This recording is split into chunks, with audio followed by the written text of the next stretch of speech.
My goodness, can this team win a game at the Trop and not stress us out to no end? But my goodness, they get the W no matter what. 4-2 over the Tampa Bay Rays. Thank you, baseball gods, because Tropicana Field usually does a lot of funky stuff to the Toronto Blue Jays. But a win is a win. 4-2 dub, and the Jays improved to 85-66, and this is a massive W with the Yankees and the Red Sox winning. You need to find a way to win ball games.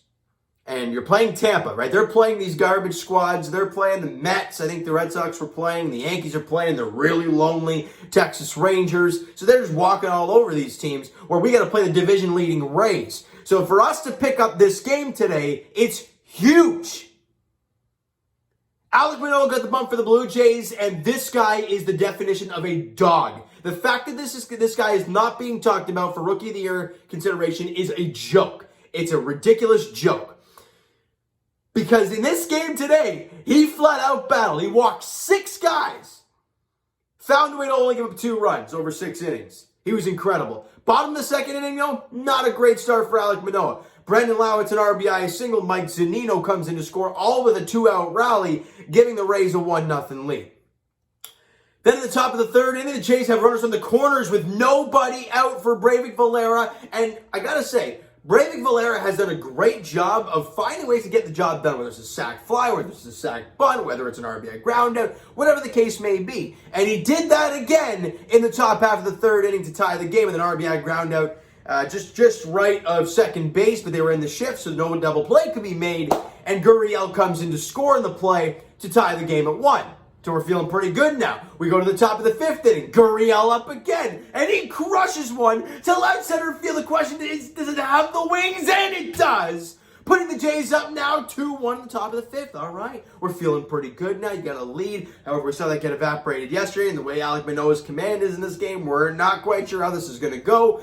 And in the bottom half of the 5th inning, Joey Wendell hits an RBI single, scoring Brendan Lau, and it's very unfortunate because the leadoff guy in that ball game, Joe West, is, by the way, the home plate umpire in this game. 2 strikes, I believe, 2 pitches in that AB were right there. They've been called all game long, and for some reason, 2 of those pitches to, I believe it was Brendan Lau, were not called strikes. He ends up walking, coming around to score, and tying the game at 2 in the bottom of the 5th. The umpiring in these last couple of games have been absolutely horrid. And the Rays are making the Jays pay for getting bad calls. And we had a new ball game here in the bottom of the 5th. But the Jays don't quit. They keep fighting. Top of the 6th inning. You have guys at 2nd and 3rd. Nobody out for Bo Bichette. All you need to do here is just find a way to get a fly ball somewhere. Get it deep enough. What does Bo Bichette do? He lifts one to center field. It's way deep enough for Kevin Kiermaier. He goes to 3rd in the play, and in comes Marcus Semien. And the Blue Jays have taken the lead back. It's now a 3-2 ball game. We move ahead to the top of the 8th inning, and the Jays have runners at, I believe it was 1st and 2nd, with 2 out for Teoscar Hernandez, or at least the guy at 2nd. And Teo hits one through the hole in the right. It was 1st and 2nd. Bo Bichette hit the chopper through the left side. Teo hits a hardy ground ball through the left side for a base hit. Springer getting the wave home, and he ends up being safe. Throws offline. Not a big deal. 4-2 Blue Jays, and we all kind of breathe a little sigh of relief there. You got a 2-run lead now. Okay, we're feeling pretty good. You're going to have Richards. You're going to have Romano. No problem. Well, Trevor Richards does not make us, he stresses us the hell out as well. He gets a couple guys out, then walks 2, bringing up Mike Zunino, who is not a very good hitter, but he can crush baseballs. And he gets him to ground out to end the inning. Oh, thank God. We go to the bottom half of the 9th inning. Jordan Romano coming on for the Jays. He's pumping 100. He's feeling great. The slider's biting. He gets 2 strikeouts to lead off the inning, right? He gets Brendan Lau, I believe, and then he gets G-Man Choi. Oh, we're feeling real good here. He then walks the bases loaded. Was that Tyler Chatwood today? Ugly, just veering his ugly head out there? Because Jordan Romano just flat out lost his command. It was gone. And I believe he threw at one point, it was 8 straight balls or 7 straight balls, and I'm like, he flat out lost it. It's gone. Then the bases get loaded for Joey Wendell. And when you're a pitcher and you can't find the strike zone, all you're trying to do is throw strikes. And that can get a little weary because you can throw some meatballs. And Joey Wendell gets a slider in the middle and the inner half. And he crushes it down the first baseline. And it was fouled by what? Yay much? Not much at all. Every Jays fan had about a heart attack there because that would have either tied the game or walked it off. I believe the next pitch after that, Wendell pops it up to right field. Hernandez under it, and he makes the play to end the ball game. As I said earlier,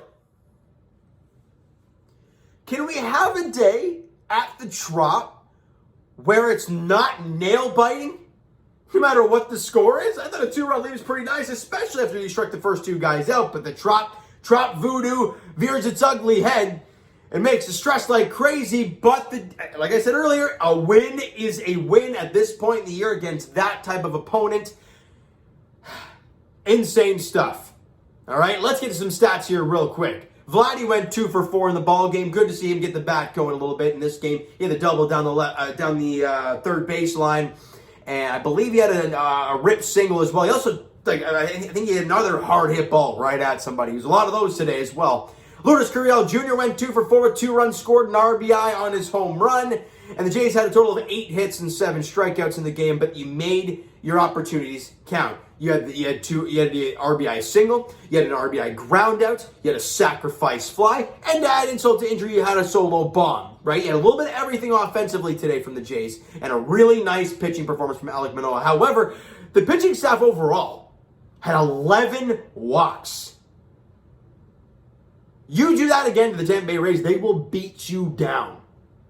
11 walks cannot happen. Manoah had 6, Richards had 2, and, wait, am I right there? Yeah, he had 2, and then Romano had 3. And somehow, you only allowed 2 runs and you win this ball game.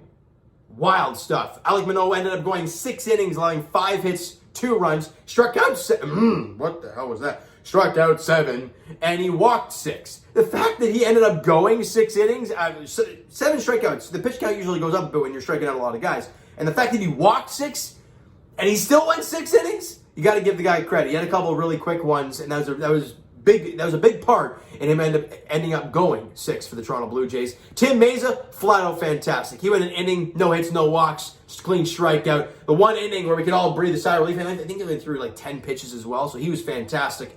Trevor Richards, well, he was all right.